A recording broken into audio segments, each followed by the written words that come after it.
मेरा नाम आदर्श है और मैं कक्षा 8वीं का छात्र हूँ। मैंने यहाँ पर एक कहानी लिखी है जो कि इस प्रकार से है। एक लड़का था, उसका नाम पवन था। जब वो ऑस्ट्रेलिया से हवाई जहाज में बैठकर अपने गांव आया, उसके दोस्तों ने उसका इंतजार किया। जब वो आ गया तो उसके दोस्तों के साथ वो घूमने चला गया। उसने देखा एक तितली एक मकड़े के जाल पर फंसी हुई है, तो उसने उसकी मदद की और उसे निकाल दिया। उसके बाद अगले दिन से वो विद्यालय जाने लगा। रोज सुबह सुबह बस का आने का इंतजार करता था और उसके बाद विद्यालय में जैसे ही गया तो उसका सबसे पहले बच्चों ने ताली बजाकर स्वागत किया और वो उसके बाद उसने बहुत मेहनत करके पढ़ाई की और बहुत अच्छा प्रदर्शन किया। और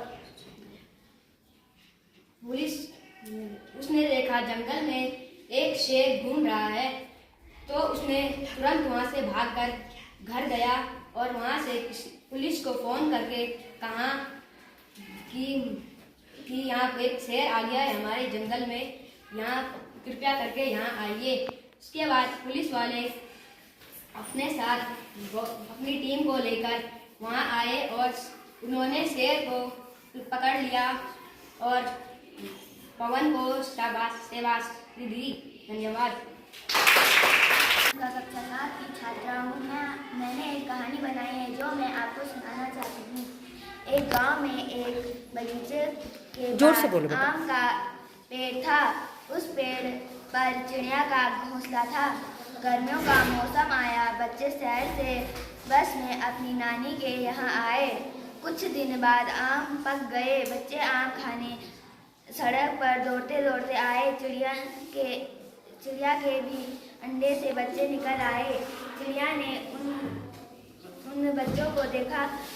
बच्चे पेड़ पर नहीं चढ़ पा रहे थे, तो उसने चोंच मारकर आम गिराए, तो बच्चे बहुत खुश हो गए। रोज चिड़िया उन्हें आम देती और बच्चे अपने आंगन में दाना पानी रखते और चिड़िया दाना पानी खाती और अपने बच्चों को भी देती। हमेशा गर्मियों के मौसम में बच्चे आते, आम खाते और अपने आंगन में दाना पानी रखते। धन्यवाद। बहुत ही।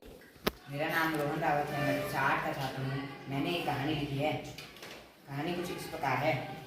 एक समय की बात है, एक बच्चा था जो एक गांव में रहता था, लेकिन वह बड़े होकर हवाई जहाज में बैठना चाहता था। लेकिन उसे विद्यालय जाकर पढ़ना बिल्कुल भी अच्छा नहीं लगता था। उसके पिता एक किसान थे जो बहुत मेहनत से अपने खेत में मेहनत करते थे। लेकिन एक दिन जब वह खेत से वापस आ रहे थे, तभी एक शेर आया। वह उन्हें मारकर जंगल में ले गया। अगले दिन जैसे ही सबको पता चला कि शेर ने एक और किसान को मार दिया, तब गांव वालों ने एक बहुत बड़े शिकारी को बुलाया।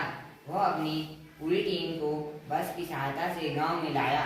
जब गांव वालों ने उससे कहा कि शेर बहुत ताकतवर व तेज है, तो शिकारी ने अपनी काबिलियत साबित करने के लिए अपनी गन से तितली पर निशाना लगाया। वह उसे मार दिया। कुछ घंटों की मेहनत के बाद शेर को पकड़ कर शिकारी ले गया। वहाँ बच्चा अपनी पिता की मौत के बाद खेत में खुद काम करता। खेत की कटाई व अन्य काम वह खुद ही करता। वह रात में जब वह सो रहा था, तभी उसने पाया कि फर्श पर पानी भर रहा है। तभी उसने बाहर देखा, तेज बारिश के कारण बाढ़ आने वाली है। तभी वह शहर की तरफ जाती एक बस में चढ़ा। उसके बाद उस बच्चे को किसी ने नहीं देखा। लोग कहते हैं कि वह बच्चा भी बाढ़ में मारा गया। धन्यवाद। नमस्कार, मेरा नाम कीर्ति है। मैं कक्षा 8 की छात्रा हूँ। मैं यहाँ पर आपके सामने अपनी बनाई एक कहानी प्रस्तुत करना चाहती हूँ, जो कि इस प्रकार है। एक गांव था। उस गांव में एक किसान रहता था। उसके घर के सामने से विद्यालय की बस जाती थी। उस बस से रोज किसान का बेटा विद्यालय जाता था। एक दिन किसान का बेटा बाग में खेल रहा था। तभी उसकी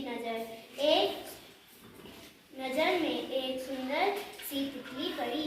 वह उस तितली के पीछे पीछे एक जंगल में पहुंच गया और वह डर के मारे इधर उधर दौड़ने लगा।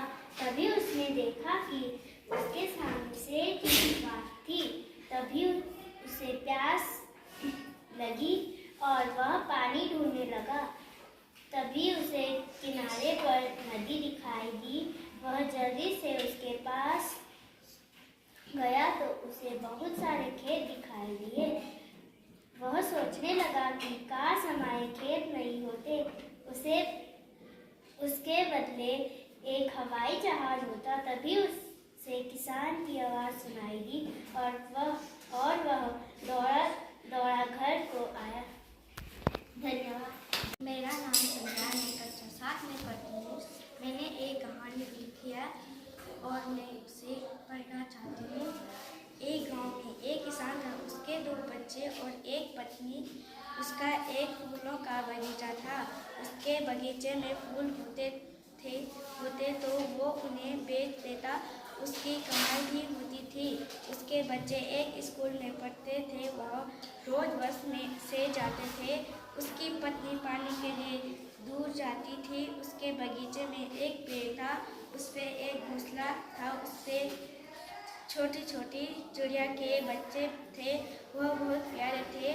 एक दिन वह बच्चे स्कूल जा रहे थे और उन्होंने देखा कि एक कुत्ता सड़क पर बेहोश हो रखा था। उन्होंने उसे पानी पिलाया और पानी को उस पे छिड़का और वो उठ गया।